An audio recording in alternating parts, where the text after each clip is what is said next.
T'es-tu déjà retrouvé devant une porte fermée en ayant perdu la clé? Certains l'enfonceront un coup d'épaule, d'autres tenteront de venir à bout de la serrure, quand d'autres appelleront un serrurier qui viendra les dépanner pour quelques centaines d'euros. Mais laissez-moi vous parler d'une porte dont la serrure ne pourra être ouverte ni par un serrurier, ni par enfoncement, et ni par un quelconque outil. Seule une clé pourra ouvrir cette porte. Cette clé porte un nom et elle s'appelle La ilaha illallah. Et vous l'avez compris, je parle bien entendu de la clé des portes du paradis. Comme toutes les clés, cette clé comporte des dents qui correspondent à une serrure. Lorsque la clé est entrée dans la serrure, toutes les dents doivent parfaitement remplir leurs conditions pour que la clé tourne et permette l'ouverture de la porte. Si une seule de ces dents ne remplit pas son rôle, alors la porte ne s'ouvrira pas. La clé du paradis, elle aussi, comporte des dents. Elles sont appelées les 7 conditions de La ilaha illallah. Si une seule de ces conditions est absente, alors la clé ne pourra pas ouvrir cette porte. Rendez-vous compte, de nombreux croyants prononcent l'attestation de foi, La ilaha illallah, sans même savoir ce que cela implique. Vous verrez, la plupart d'entre vous se rendront compte qu'ils connaissent ces 7 conditions de façon inconsciente, mais qu'ils ne les ont simplement jamais apprises. C'est donc parti pour les 7 conditions de La ilaha illallah. Première condition, la science,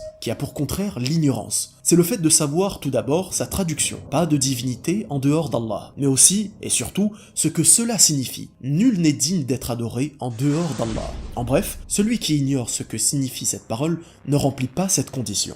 Deuxième condition, la certitude, qui a pour contraire le doute. C'est le fait de croire sincèrement en cette parole et tout ce qu'elle implique. En bref, celui qui croit que d'autres divinités existent et sont dignes d'adoration en dehors d'Allah ne remplit pas cette condition. Troisième condition, l'exclusivité, appelée aussi la sincérité, qui a pour contraire le shirk, l'associationnisme. C'est le fait de purifier son intention de façon saine et exempte de toute association. En bref, celui qui prononce cette parole ou pratique sa religion en ayant l'intention que son entourage ait une bonne opinion de lui, ou pour un bénéfice purement mondain, ne remplit pas cette condition. Quatrième condition, la véracité, qui a pour contraire le mensonge. C'est le fait de croire sincèrement en cette parole. En bref, celui qui prononce cette parole sans que son cœur ne l'atteste réellement et par pur mensonge ne remplit pas cette condition. Cinquième condition, l'amour, qui a pour contraire la haine ou la répulsion. C'est le fait d'aimer cette parole à travers ce qu'elle implique et indique. En bref, celui qui prononce cette parole en éprouvant une gêne, de la haine ou de la répulsion ne remplit pas cette condition.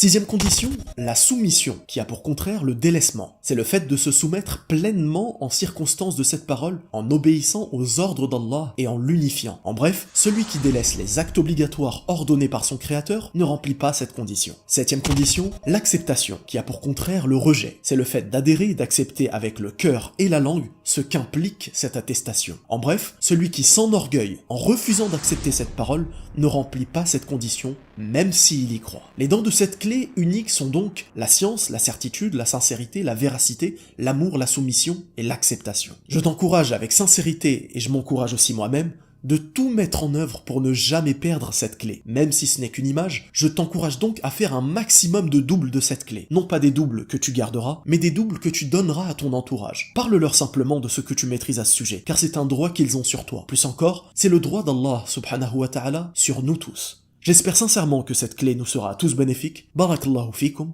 wassalamu alaykum wa rahmatullah.